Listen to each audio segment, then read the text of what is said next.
Garuda Express, an international courier service.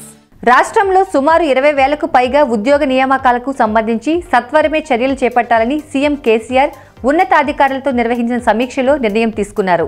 వీలైనంత త్వరలో ఈ నియామకాలు చేపట్టాలని అధికారులకు నిర్దేశించారు సీఎం.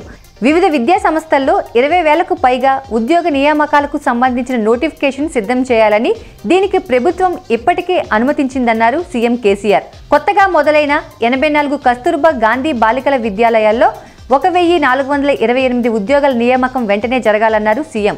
8,792 ఉపాధ్యాయ పోస్టుల భర్తీకి వెంటనే నోటిఫికేషన్ జారీ చేయాలన్నారు.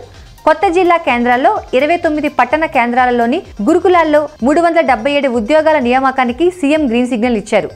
కాలేజీలు, ప్రభుత్వ శాఖల్లో 2,437 పోస్టుల భర్తీకి జూన్ 2న నోటిఫికేషన్ ఇస్తామని తెలిపారు టీఎస్పీఎస్సీ చైర్మన్ గంటా చక్రపాణి.